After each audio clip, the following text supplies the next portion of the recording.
deeper than my feet could ever wander, and my faith will be made stronger in the presence of my Savior. Spirit, lead me where my trust is without border. Let me walk upon the water wherever you would call me. Take me. Maravilha, se você puder, estiver com a sua Bíblia aí, já estamos quase prontos aqui. Já estamos? Maravilha, que bom. Se você puder com a sua palavra, com as suas sagradas escrituras, aquilo que você tem acesso na sua mão, eu não sei se você acessa como eu gosto de acessá-la fisicamente, porque eu gosto de riscar. Eu sou aquele que gosta de riscar livro, riscar folha, riscar Bíblia, né? Ainda bem que eu não risco carro, né? Espero que pare por aí, né? Riscar moto. Não. Só gosto de riscar aquilo que eu estou escrevendo, lendo, e eu gosto de fazer minhas anotações. Mas se você se utiliza do seu telefone, do seu tablet, ou seja, a forma que você acessa a sua Bíblia, quero desafiar você a fazê-la, para que você, olhando para ela, possa aprender. A palavra de Deus vai dizer para nós, no Novo Testamento, em Timóteo, que as Sagradas Escrituras ela é inspirada por Deus. Ela é útil para ensino, repreensão. Ela tem todas as formas possíveis e cabíveis para transformar a minha e a sua vida à imagem de Jesus. Então, o que eu e você precisamos mais fazer na nossa vida cristã é conhecer a palavra de Deus a partir da leitura, a partir do relacionamento com ela. O próprio Salmo de número 1 começa dizendo assim, que feliz ou bem-aventurado é o homem que lê, que medita e que dela tem prazer. E eu desafio você a fazer isso. Faça um propósito durante essa semana, de repente, para ler mais, aumentar o seu tempo de leitura, para desenvolver. E você vai ver como você vai colher coisas diferenciadas quando você se envolve profundamente com a proposta de ler a palavra de Deus. 2 Samuel, se você puder abrir. 2 Samuel. Viu aquela água ali? Não dá para aquela aguinha ali? Coloca aí para nós, por favor. 2 Samuel, capítulo, eu quero que você abra, capítulo 18. 2 Samuel, capítulo 18. Como é que a gente fala isso na CV? É o Luiz, né? É o Luiz, é o Luiz. Tadinho do Luiz. Meu querido. Irmãos e irmãs, enquanto você abre a sua Bíblia, eu quero fazer já as considerações iniciais. E delas eu quero lembrar que nesse mês de novembro, hoje é especial porque 15 de novembro, além de ser um feriado, nós também temos a possibilidade de, como nós já oramos, de colocar o nosso voto ali, eleger o nosso prefeito e os vereadores da cidade da qual você participa. E eu participo, no meu caso aqui, São Manuel. Já saiu o resultado das cidades, algumas já? Já? Então depois no final a gente ora pelos prefeitos, inclusive os nossos aqui da região e da nossa cidade aqui. Mas há um feriado também no mês de novembro que é muito importante para o Brasil, que é o chamado 2 de novembro. Ele vem após o 1º de novembro, que é dia de Todos os Santos. E no 2 de novembro, segundo o calendário católico, o calendário nosso, cristão, ele é tido como finados. Eu não sei se você já observou, já passou por esse elemento, de você visitar alguém, de você ir no cemitério. Finados tem essa proposta, né? Você vai ao cemitério visitar quem já se foi, quem já partiu, quer seja o seu amigo, o seu irmão, o seu familiar, alguém que você tem uma estima muito grande, e você no dia 2 de novembro normalmente se separa para ir ao cemitério. Só para você entender um pouquinho sobre isso, essa proposta é uma tradição católica e tem base bíblica no livro de 2 Macabeus, que é um livro apócrifo. 2 Macabeus, no capítulo de número 14, do versículo 43 até o 46, talvez não esteja na sua Bíblia aí, mas se você quiser, por curiosidade, é o livro de 2 Macabeus, é um livro apócrifo que só tem na Bíblia católica e na Bíblia protestante ela não tem. Outro dia a gente fala sobre isso, se você quiser. No entanto, essa proposta de dia de finados surgiu lá em 998, com Santo Odilon, lá no mosteiro beneditino, na França, onde começou essa proposta de visitar o cemitério onde as pessoas já foram, e ali ter algumas posturas. 3 posturas, pelo menos, eu deixei separado aqui, porque depois, no século XIII, mais ou menos, alguns séculos depois, né, depois que foi colocado, o Papa disse que era comum para todos nós, e dali para cá, toda a Igreja Católica tem esse comportamento de visitar aquelas pessoas que já partiram. Com 3 ações. A primeira ação é levar flores para deixar embelezado a proposta e trazer no consciente de quem está fazendo a ideia de que você se importa com aquela pessoa, não deixando que aquele lugar fique ruim ou fique sujo. A segunda ideia que as pessoas fazem nesse tempo também é levar velas para colocar ali no túmulo, iluminar e tal. E essa proposta de colocar velas e iluminar tem a ver com um passado na proposta católica, onde as pessoas precisavam de iluminação no caminho depois da morte até chegar a Deus. Eles entendiam que colocando as velas você vai iluminar o caminho delas. Se é bíblico ou não, é uma outra questão que nós vamos conversar posteriormente, mas só para você ver o gesto. E o terceiro gesto são as orações. Tem gente que também, além de ir no cemitério ver, lembrar, trazer a memória, ela vai ir lá e intercede por aquele que morreu. Isso tem a ver com o purgatório, que nós já falamos aqui na Reforma Protestante, na série passada, onde a gente falava sobre essa ideia de que as pessoas quando morriam, lá na proposta católica, na tradição ortodoxa católica, quando ele morria, ele ia para o purgatório. Então, de alguma forma, aqui você o acionava as suas orações, ou pagando, alguma coisa que você fazia, para que ele pudesse sair do purgatório, ou tendo uma segunda chance depois que morreu. Isso talvez não encontra base, inclusive na Bíblia. Por que não encontra? Porque a palavra de Deus não diz que existe isso. Inclusive Jesus fala sobre uma parábola do jovem Lázaro, o jovem rico, e quando ele fala essa parábola, há um consenso ali, e é muito claro que não tem como sair daqui para vir para cá, e nem como mandar aviso, nada. Ou seja, depois que vai, acabou. O que se decide é enquanto está em vida. Por isso que algumas dessas ações, talvez se você a faz, que é levar velas, iluminar o caminho, se você vai orar por elas, se você de repente leva para embelezar, eu não quero aqui contestar a sua fé, mas eu quero dizer para você só que algumas bases do que o finados faz. Nós como protestantes, nós não cremos que o corpo, que a pessoa está lá. Nós não fazemos orações para quem já foi. Nós oramos e nos desenvolvemos, relacionamos com quem ainda está vivo. Nós cremos que depois que ela partiu, depois que ela morreu, não tem mais o que fazer, ou não tem o que onde ela está, para que eu possa agir daqui e tirar de onde ela está, para que ela possa subir ou descer. Não tem isso. A Bíblia não nos dá base para isso, pelo contrário. A Bíblia diz bem claro que aquele que morreu uma vez importa morrer, e se morreu, está com o Senhor. E se morreu, depois nós vamos nos encontrar lá com o Pai, todos nós, todos estarão diante de Deus, para que então no grande julgamento. Se você foi justificado por Jesus, lá no grande julgamento você vai estar sorrindo. Se você não foi justificado por Jesus, lá no grande julgamento você talvez não estará sorrindo, se é que você me entende. Mas também, nessa semana passada, exatamente na quinta-feira, do dia 12, como eu mencionei na nossa oração, nós também tivemos o favor, vamos chamar assim, de fazer um velório. Nós estávamos orando aqui há dias pelo Francisco, fui visitá-lo quando ele entrou em cirurgia por causa de um câncer, e infelizmente ele não resistiu a uma segunda cirurgia e veio a falecer na quinta-feira passada. Amigos, parentes, funcionários, amigos de trabalho, estavam todos lá na quinta-feira. Eu tive o privilégio, a Suzana, que é a esposa dele, a Letícia, o Daniel e o Alexandre, que são os filhos, tive o privilégio de falar, privilégio que eu digo porque nesses instantes é importante a gente ter uma palavra de conforto, mas também de desafio para todos nós.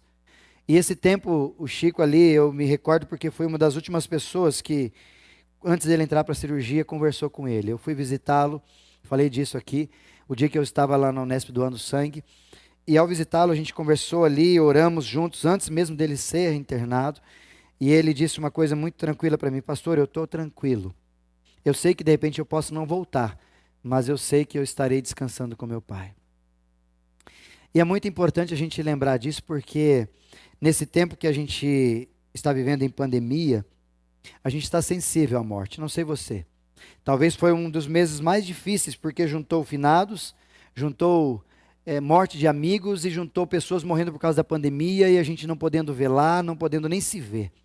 Essa semana uma pessoa mandou mensagem para mim, dizendo que ela estava indo para o hospital por causa da Covid e teve uma pneumonia, e essa pneumonia poderia agravar-se mais, então ela estava preocupada em entrar para o hospital, mas nunca mais ver as pessoas que ficaram fora do hospital. Ou seja, a gente está vivendo num tempo de bastante sensibilidade. Perdemos o Chico, o pessoal da FAMESP, Manuel, tantos outros irmãos ali que trabalham, perderam o Chico, um motorista, um amigo, uma gente boníssima que infelizmente deixou-nos, mas hoje está descansando nos braços do Pai, como ele mesmo me disse.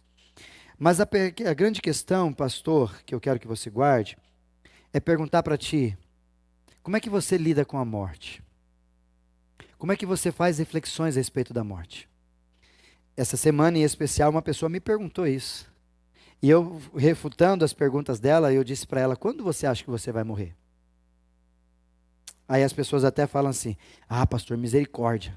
Mas como a gente já diz isso comumente, o dia que a gente vai descansar, ela tem uma senha, cada um pegou a sua senha. Né, Luiz? Você tem a sua senha. O grande problema é que a hora que você olha para ela, você não vê número. Você vê em branco. Aí fala, pastor, eu posso trocar com outro? Pode, fique à vontade. Mas a senha não tem a ver com o que está escrito ali, tem a ver com o indivíduo que a enxerga. Então, se você trocar com um velhinho dizendo assim, ou com um jovem, né? Tipo eu, né? O Luiz quer trocar comigo, eu sou bem mais jovem, né, Luiz? Para morrer mais tarde. Não vai ser assim que vai funcionar. E a gente às vezes fica procurando ideias ou pessoas, ou alguma informação, ou alguma palavra que arranque de nós essa angústia para entender como é que é esse negócio da morte. Gosto de usar a expressão que diz assim, só sabe morrer quem aprendeu a viver. Só sabe lidar bem com a morte quem soube lidar bem com a vida. E vou usar a expressão de Jesus quando só pode vencer a morte, como Jesus. Quem soube o que é vida, Jesus. Eu sou o caminho, a verdade e a vida. Se a gente por Ele conseguir entender e vivê-la, a gente vai conseguir enfrentar a morte e sair dela de forma diferente. Mas a palavra de Deus mesmo, no livro de Eclesiastes, capítulo 7, versículo 2, vai dizer para nós que é muito melhor nós estarmos num lugar onde há luto do que a festa, porque no luto há reflexão sobre a vida. Porque a gente está vivendo num tempo, inclusive agora de pandemia, quase que no relaxamento, nós estamos perdendo a ideia e achando que pandemia não existe, que Covid não existe mais. Até mandaram um post para mim dizendo que Covid volta segunda-feira, é isso, né? Sai de férias, é isso? Não sei se é verdade ou não, mas parece que as pessoas estão esquecendo a responsabilidade de toda essa doença, de todo esse processo que a gente está vivendo, e muita gente já morreu no Brasil e no mundo inteiro. Mas vale aqui uma reflexão a respeito do que a gente está vivendo. Eu já fiz muitos velórios, e essa reflexão sobre a morte, ela é uma reflexão sadia que eu e você precisamos fazer. E ela precisa ser a partir de pessoas maduras. Caso contrário, a única coisa que a gente vai produzir no coração é angústia, é apreensão, é tristeza, é expectativa, é ansiedade e talvez até mesmo uma depressão. Eu fiz muitos velórios, já fiz velório de pessoas que tiraram a sua própria vida. Já fiz velórios de crianças, já fiz velório de policial, que no ato do serviço acabaram perdendo a sua vida. Já fiz velório das minhas avós, já fiz velório de parentes, de amigos, inclusive de desconhecidos. E sabe qual que é a minha análise? É que em alguns velórios você consegue identificar algumas coisas. O choro que eu e você declinamos no velório, ele é denunciante. O choro que as pessoas ao lado do esquife, ali perto do caixão, eles começam a debruçar, eles começam a esboçar um choro, um sentimento. Aquele choro é denunciante. Não só denunciante, como que é um choro também que traz uma paz às vezes, é um choro de uma despedida, é um choro diferente. Eu não sei se você tem, como eu, a ideia de ficar fazendo essas observações físicas, corporais, inclusive com as suas lágrimas. Mas eu me recordo que alguns velórios que eu tive, como por exemplo, alguns meses atrás, do nosso irmão Mário, nosso querido esposo da dona Beatriz, ele faleceu e perdeu a sua vida, já estava um pouco cansado, enfermo, debilitado com a saúde, mas foi um velório tão gostoso de estar, me permita usar essa expressão, dona Beatriz, mas um momento tão gostoso porque você tinha serenidade, você tinha paz naquele ambiente. O choro que era debruçado ali, era um choro de saudade, era um choro de alguém que estava perdendo alguém muito querido e que não vai conseguir mais desenvolver aquele processo que eles vinham transitando, desenvolvendo com o passar dos dias e da história e dos anos e da vida. Mas o grande problema é que às vezes a gente não tem choro de saudade. Porque choro de saudade, para você entender, é um choro que a gente acaba parando ali, alguém parou, a morte parou, cessou a nossa prática de carinho e de continuidade que tínhamos antes. Ou seja, quando alguém que eu amo, quando alguém que eu convivo, quando alguém que eu tenho zelo, quando alguém que eu tenho uma atratividade, um carinho, uma ação sobre ele, e ele se vai, o que me resta é saudade do tempo que eu vivi junto. Isso é um choro de saudade. Muitos velórios eram assim, de pessoas que viveram juntas, se dedicaram a elas, a dona Beatriz, por exemplo, com o seu Mário. Mas por outro lado, há um choro de remorso que a gente enxerga muito nos velórios. Esse remorso, um choro de alguém ou uma dor de quem gostaria de ter começado a praticar alguma coisa antes que aquela pessoa pudesse ir, mas não sabia que ela iria daquele tempo e ela não consegue mais fazer, ou aquela angústia agora começa a ocupar o coração e o choro dela não é só lágrimas, mas vem preenchida de remorso. Remorso esse, o sentimento de débito, um sentimento que fiquei devendo. Não fiz o que deveria ter feito quando estava em vida. Não agi como deveria ter agido quando aquela pessoa estava perto de mim. Faltei com ela, estive ausente, não pude falar, não pude fazer. Poxa, eu deveria ter visitado, eu deveria ter ligado, eu deveria ter mandado uma mensagem. Eu deveria. É o verbo que mais fica no coração e na mente, na angústia do indivíduo que tem choro de remorso. Eu deveria. Eu estou com débito. Estou devendo. E o grande problema é que, infelizmente, eu conheço, e como eu já disse, fiz muitos velórios. Talvez o que eu mais vejo são choros de remorso. E no livro de 2 Samuel, o texto que eu pedi para vocês abrirem, capítulo de número 18, nós temos aqui Davi com uma postura e um choro exatamente de remorso. E eu quero trazer para você pensar, nós vamos começar hoje, nós vamos terminar esse texto hoje, porque eu estava meditando a semana inteira nele. São tantas coisas que Deus foi clareando no texto e saltando para a gente, que eu conversando com Deus, falei, Senhor, se eu falar tudo isso aqui, eu vou pregar até meia-noite. Então nós vamos dividi-lo um pouquinho para a gente entender algumas coisas, e eu quero convidar você. 2 Samuel, capítulo 18, versículo 33. O contexto todo já nós vamos entender, mas só o versículo 33, olha o que diz a palavra de Deus. Então, o rei Davi, profundamente comovido, subiu à sala que estava por cima da porta e ali chorou. E andava de um lado para o outro dizendo, Absalão meu filho, meu filho Absalão. Quem me dera que eu morrera no teu lugar ou morrera por ti. Absalão meu filho, Absalão meu filho. Esse texto literalmente é um choro de remorso. Eu já vi esse texto num contexto mais atual. Num velório que nós participamos em Maringá, numa vez, num acidente de um adolescente que saiu brigado com a mãe e chocou com outro carro. E infelizmente ele veio a falecer, a família do outro carro também veio a falecer. E no velório daquele menino, a mãe chorava e chorava, e uma das palavras que ela dizia era exatamente essa que Davi estava dizendo. Se eu pudesse, eu morria por você, meu filho.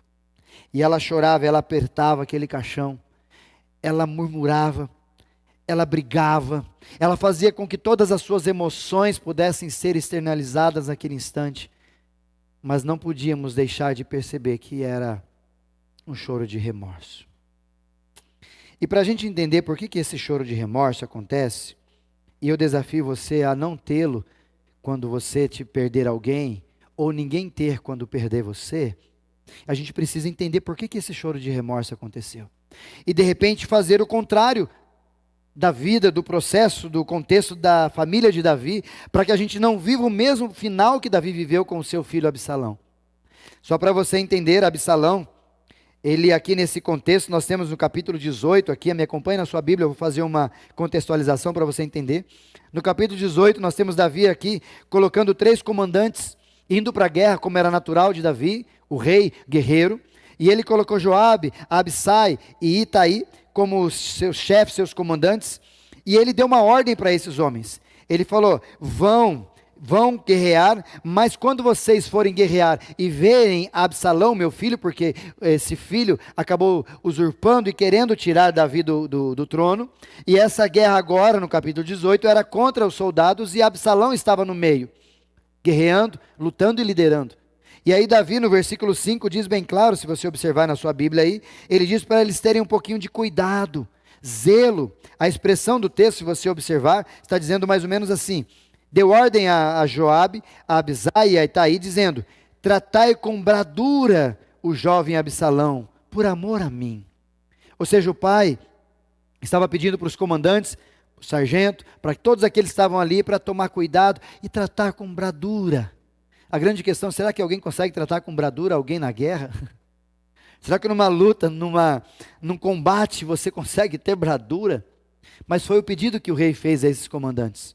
O fato é que, a partir do versículo 9, se você acompanhar, Absalão acabou falecendo. Absalão, naquela correria, ficou enroscado, ele era muito bonito, muito alto, um homem de grande expressão física, diz os textos anteriores, e ele ficou enroscado em algumas coisas, alguns galhos, e ali então alguém chegou com algumas flechas e deu 3 vezes ao peito dele, e ele veio a falecer. E a notícia então chega até Davi. Davi então, ouvindo essa notícia de que o seu filho tinha morrido, no versículo 33, ele chora amargamente. Ele chora um choro de remorso, e o choro de remorso tem uma frase, e essa frase diz assim de Davi para com Absalão: se eu pudesse, eu morreria no teu lugar. É o choro de um pai que talvez não entendeu como é que o filho vivia, ou não teve alegrias de falar o que deveria ter falado, ou não teve os últimos momentos para se despedir do pai, porque o pai ou o filho, algum dos dois, estavam com alguns problemas e eles não conseguiram se encaixar.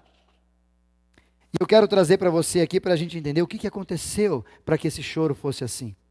Para que eu e você, a partir da vida de Davi, pudéssemos aprender, e aqui, como eu sempre falo para algumas pessoas, aprender a como não fazer.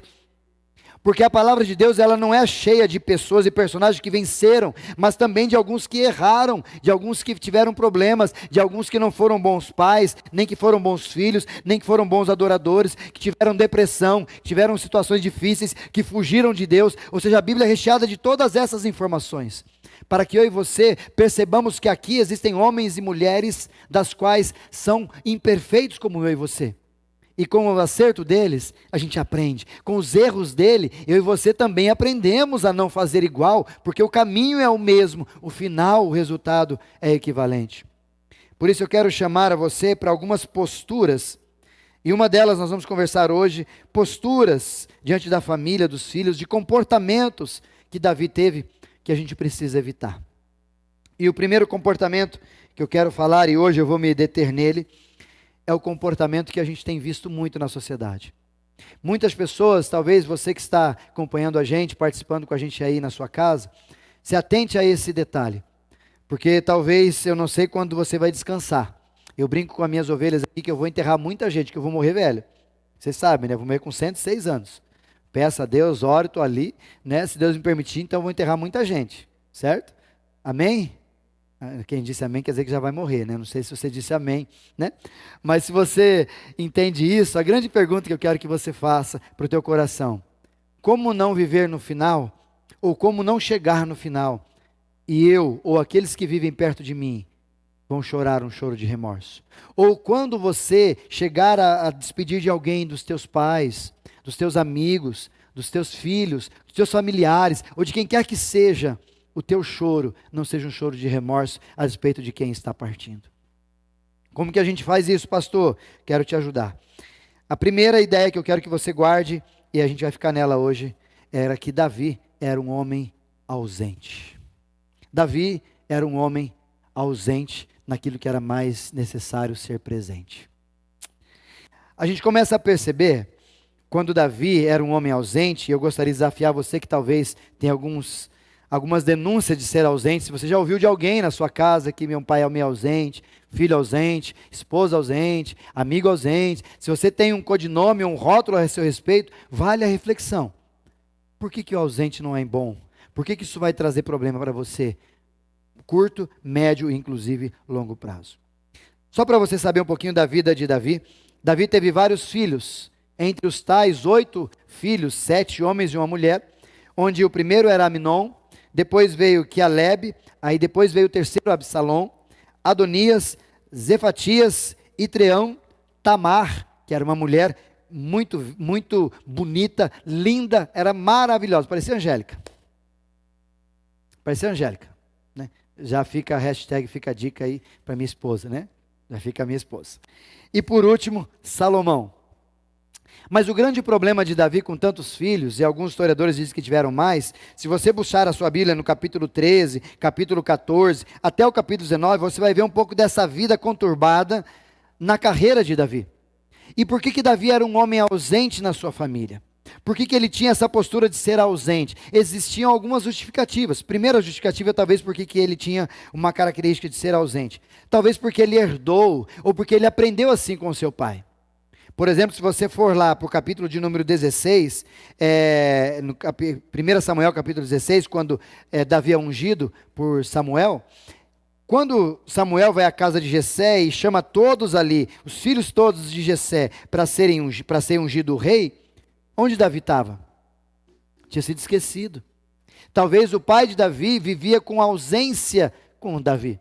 Talvez a própria casa dele, Davi aprendeu assim, que o pai não precisa estar presente, que o pai precisa ser ausente. Ou seja, ele aprendeu assim, viveu assim, talvez, não vamos entrar no detalhe aqui, mas talvez muitos traumas foram desenvolvidos na vida de Davi por causa dessa ação. E Davi, então, ao reprogramar-se agora, não mais como filho, mas agora como pai, toma a mesma postura que o seu pai tinha com ele, a ausência em relacionamento com o filho. Ou talvez tenha um segundo argumento por que ele tinha essa característica de ausente. O segundo argumento é porque ele era um oficial, ele era um rei, ele era um guerreiro. E por ser um oficial, um rei, um guerreiro, ele tinha os seus compromissos, as suas obrigações, das quais tomava todo o tempo dele, então não podia ter tempo para os seus filhos, nem para a sua família. Ele se dedicava ao trabalho, vivia lá, corria para lá, ganhava guerras dali e dali, e vivia, apesar que um desses dias ele não quis passear, não quis ir para a guerra, ficou passeando, e aí deu no que deu. Mas fora isso, ele era um homem extremamente ocupado nessas ações. Tanto que nesse dia, capítulo 18 aqui, que a gente vê a morte de Absalão, Davi queria ir, mas por causa do povo ali, pediram para ele ficar ali, porque se ele fosse, morresse, o povo ia ser disperso, então fica aqui com a gente. Ou seja, Davi tinha essa intenção de ir para os lugares. Então, talvez trabalhar demais, ir para os lugares, seus ofícios, fazia de Davi um cara ausente em casa. Alguma identidade com você? Família? Veio do pai, meu pai era ausente, sou ausente. Ou talvez trabalho demais, sou ausente. Ou talvez a sua ausência era uma questão de medo. Era uma questão de falta de tempo que ele tinha com os filhos, ou era uma questão de aprendizado. Enfim, a gente poderia colocar vários elementos aqui, mas o fato é que havia uma ausência na postura de Davi como pai, como homem, como provedor da casa, como sacerdote do lar. E esse problema, o resultado disso foi com os seus filhos. Só para você ter uma ideia, o choro aqui de Absalão, ele também teve um outro filho que morreu, o Amnon, e esse Amnon, antes dele morrer, um cara extremamente sagaz, um cara extremamente do mal, se a gente pode dizer aqui, ele acabou se interessando pela Tamar. Lembra da moça bonita? Tamar, que era sua meia-irmã, era filha do mesmo pai, Davi, mas não da mesma mãe, e de repente Amnon ficou interessado e enamorou-se, diz a palavra de Deus ali, se você quiser acompanhar, lá no capítulo 13, versículo 23 e 24, e a partir dessa proposta, que Amnon se interessou pela sua irmã, ele pensou, falou, vou precisar fazer alguma coisa, e um amigo dele, amigo da onça, amigo que você não pode ter, um dia a gente fala sobre os amigos, esse cara vai ser um dos temas, ele falou para Amnon, fica doente, a sua irmã, ela é extremamente atenciosa, cuidadosa, fica doente, aí quando você ficar doente na cama, ela chegar lá, a gente fecha as portas, aí você pega ela e você pode conceber com ela, olha que sacanagem. E o camarada fez isso, comportou-se como um doente, ficou deitado, ela veio, uma donzela, segundo o próprio texto, virgem, e a Tamar, ele acabou agarrando-a, deitou-se com ela, e acabou concebendo e tendo relações sexuais com ela. E aí depois, como naturalmente toda relação sexual fora do propósito de Deus, ele teve o que teve. O cara achou nojo nela, jogou ela para lado, e não teve desejos nenhum mais, por aquele processo, inclusive naquele mesmo momento, e a Tamar saiu e foi falar com o seu irmão de mãe e pai, que era Absalão. Absalão ficou sabendo disso, ficou irritadíssimo pelo que Amnon fez com a sua irmã, que era seu irmão também. E segundo o próprio texto da palavra de Deus, diz o texto que Davi também ficou sabendo e se irritou muito com isso. Olha os problemas que aconteceram aqui. Absalão, nesse propósito de Amnon e Tamar, é um dos motivos pelos quais Davi não se manifestou nesse momento. Poderia ter chamado Amnon diante da situação de se enamorar com a sua filha, dizendo que está errado, ou seja, em direcionar a sua família, mas ele não fez isso. Pelo contrário, ele deixou, ficou irritado, mas não fez nada. E aí começou o problema dentro da sua família. Ele foi ausente quando ele deveria disciplinar, conversar e orientar os filhos. De repente, Absalão também, diante daquele momento, ele teve momentos onde ele enfrentou, mandou matar Amnon e matou Amnon. E depois ele queria fazer uma tosquearia a respeito do seu pai, capítulo 13, está ali exatamente no 23, como eu disse anteriormente, o texto é esse. E ele, de repente, Davi não quis se alegrar com Absalão. Absalão, como se estivesse atualizando o contexto, chamando para um churrasco no domingo, chamando para almoçar em casa, vamos lá junto com a gente. E Davi, não quero ser peso para vocês, não quero ser pesado para vocês.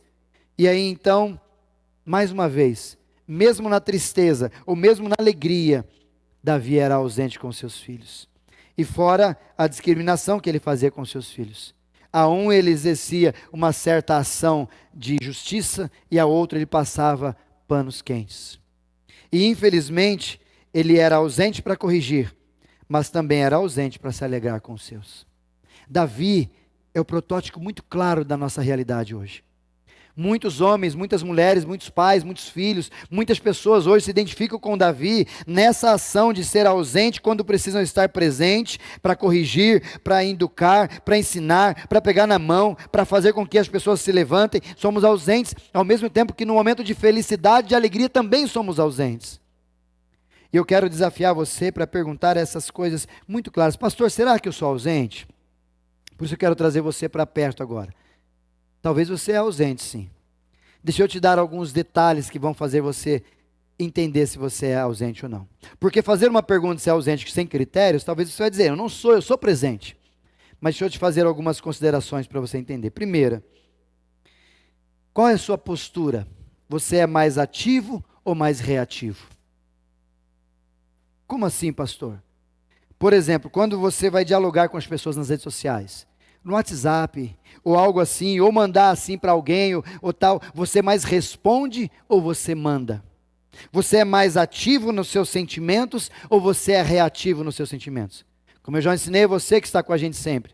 Quando você manda para alguém, normalmente eu mando para você, oi querido, estou com saudade de você, e você diz, eu também, eu vou dizer para você, mentira. Se você tivesse te mandado primeiro, você reagiu, você não foi ativo, você foi reativo. Isso é uma postura de alguém que é ausente, porque o ausente vive só na expectativa de reação. O ausente só aparece quando lhe chamam, ou só aparece quando precisa, ou alguma coisa assim. Ele é reativo, ele não é uma pessoa que está ali prontamente para ajudar, quando ninguém está pedindo, estou aqui. Não, ele é reativo, o ausente é reativo. Ele só propaga as suas ações a partir de problemas ou de circunstâncias que surgem. Reativo. Você é reativo? Analisa seu WhatsApp aí. Analisa seu Instagram, né? Analisa seu Face, suas redes sociais, seus amigos. Ou melhor, pergunta para os seus amigos o que você é. Eles que vão dizer. Agora, se eles disserem para você, você é meio reativo. Eu não sou não, eu sou ativo. Aí, já é mentiroso. É reativo e mentiroso. Os dois. Porque quem vai dizer para mim e para você se nós somos ativos e reativos é o outro. E não eu e nem você. Segunda característica para você tentar.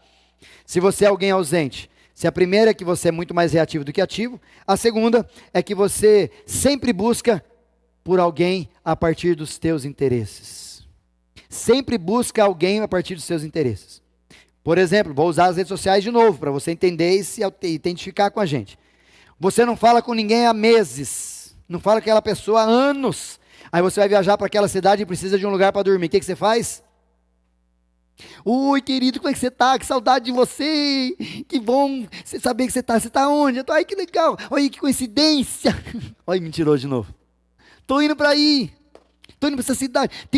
Fica aqui. O cara, como é uma pessoa atrativa e não é ausente, fica aqui em casa. Sério, não vai te atrapalhar? Não. Só manda mensagem quando precisa. Só manda mensagem quando está precisando de um favor, de um lugar, de alguma coisa emprestada, de dinheiro. Sabe quem faz isso? Quem é ausente. Porque ele só se torna presente quando ele tem interesse de estar perto de alguém. Quando aquilo que alguém tem faz sentido para ele ou faz necessário para ele aquela hora. Então ele te faz amigo. Ele te faz alguém perto no WhatsApp, te coloca até fixado. Você viu que tem isso, né? Sabia que tinha isso, fixar o WhatsApp no primeiro lá, assim, né? Colocar lá. Até te fixa no primeiro, assim, amigão, amigão. Mas nunca deu bola para você. Esse é o ausente tentando ser presente. E terceiro, o ausente é aquele também que é o último a saber das coisas. É o último a saber das coisas. Como assim, pastor? Aqui não tanto das redes sociais, porque às vezes ele está sempre nas redes sociais, mas o fato, o elemento de que as coisas estão acontecendo em casa, as coisas estão acontecendo no trabalho, e ele é o último a saber, a pessoa fala, eu não sabia. Você não está presente. Você não olha as redes sociais, você não olha os grupos que a gente está no trabalho, você não olha as coisas, então está sempre ausente nesses processos. Por quê? Porque está em outra vibe, está em outra ideia, estou com outros objetivos. Nada contra isso, não tem a ver, mas você está longe, e aí você quer ser presente, só que os teus comportamentos são de alguém ausente. Por isso, isso nos leva a um diagnóstico. O ausente, normalmente, ele é extremamente egoísta. Vou repetir. O ser ausente, que essas reações que a gente colocou aqui, posturas e comportamentos reativo, só busca quando interessa e não sabe das coisas, só fica sabendo por último, é muito provável que essa pessoa se torne alguém extremamente egoísta. Olhando para os seus próprios olhos, desejando aquilo que satisfaça o teu coração, querendo coisas que só são satisfatórias para si mesmo. E aqui vai um desafio que eu quero que você guarde no teu coração. Você é uma pessoa ausente? Como é que você tem sido com os seus familiares? Como é que você tem sido com a sua comunidade de fé? Como é que você tem sido com os seus filhos, como pai, como mãe? Como é que você tem sido com os seus pais, como filho? Uma pessoa presente, uma pessoa ausente? Qual dos dois lados você está? Deixa eu deixar alguns desafios para você, para a gente partir para a nossa conclusão. Desafio você a despeito de Davi. Davi, por ser ausente, no final da sua história, chorou um choro de remorso. Se você continuar sendo ausente, você vai perder pessoas, amigos, empregos, igreja, enfim, tantas coisas, e você vai ter que chorar com choro de remorso. E se você assim continuar, esse choro de remorso vai te trazer uma angústia, alguns problemas das quais as suas emoções não vão aprender e nem lidar, e você vai acarretar isso para a tua vida daqui para frente e para quem vier depois de você, como aconteceu com Jessé e Davi. Por isso, o primeiro desafio que eu te deixo de olhar um pouco para si. Comece a olhar um pouco para os outros. Deixe de olhar achando que você é o centro. A vida passa rápido demais para você olhar só para você, achando que o espelho, que você é o que você é o centro. Olha um pouco para fora. Dá uma olhada ao teu lado, tem pessoas sofrendo. Dá uma olhada para o seu bairro, tem pessoas precisando de ajuda. Dá uma olhada para a tua família, tem pessoas que te amam ali. Deixe de ser um pouco egoísta. Olhe um pouco para fora, seja um pouco altruísta. Segundo desafio que eu te faço, seja mais ativos nos seus relacionamentos. Faça alguma coisa. Não fique esperando. Mas eu não tenho costume. Então, se você não tem costume e não quer mudar, não chore lá no final se as pessoas não lembrarem do teu aniversário, não lembrarem de te mandar alguma coisa, de celebrar com você, ou de estar com você quando você estiver doente, porque você nunca semeou uma bondade, você nunca vai colher bondade. Você nunca semelhou uma ação e quer colher a ação das pessoas. Comece por você, seja ativo nos seus relacionamentos. Terceiro, cuidado com a cultura do gênio da lâmpada mágica. Essa é a cultura de que você pode pedir a hora que você quiser para todo mundo. Pergunto para você com muita intencionalidade, olhando nos teus olhos. Você fica feliz quando alguém só te procura para pedir? E por que às vezes eu e você temos esse sentimento com os outros, esse comportamento com os outros? Isso é egoísmo puro. Isso é um ausente querendo ser presente do jeito errado. E quarto e por último, vive intensamente a vida com quem você ama. Já é a palavra de Eclesiastes. Essa é a porção que Deus te deu. Até porque a vida é breve demais para ser pequena. E às vezes nós vivemos nessa ação de ausente e a vida não perdoa os displicentes, querido. A conta vai chegar. E a hora que a conta chegar, ela vai chegar cara. E talvez o que vai ocupar o teu coração é o choro de remorso por quem você foi ausente. E aí vai ser tarde demais para você voltar. Por isso, finalizo dizendo para você, comece agora. Fale com alguém que está perto de você, se é o seu filho, a sua esposa. Comece dizendo, fazendo um compromisso com ele, com ela, dizendo, eu não quero mais ser ausente, eu quero ser presente. Vamos fazer um trato? Me ajude a ser presente na sua vida. Me incomode a ser presente na sua vida e não mais ausente. Segundo desafio que eu te faço, mande uma mensagem para o teu amigo agora. Já está em casa mesmo, está na igreja, não vai atrapalhar ninguém. Está em casa, pega o celular assim que acabar, manda uma mensagem para alguém. Querido, estou com saudade. Comece por você, seja ativo, seja presente e não ausente na vida das pessoas. Sendo presente e vivo na vida de alguém, você vai evitar que quando eu ou você, ou quando alguém de nós partir dessa para uma melhor, o nosso choro vai ser só de saudade e não vai ser choro de remorso. Porque a vida é breve. A vida assim, ó, passa. Talvez hoje estamos bem e amanhã já não estamos. O que faz você com a sua vida? Quero cantar uma canção, nós vamos cantar aqui, eu quero convidar você a fechar os teus olhos. E nesse instante apenas ouvir essa canção, depois nós vamos colocar a letra para você entendê-la. Mas eu quero desafiar você a compreender o que Deus tem sido com a gente. A entender o que tem acontecido com a gente. Como é que você está vivendo esse tempo? Você é ausente? Não seja ausente. Deus te chama hoje para você ser presente na vida de alguém, inclusive com Ele.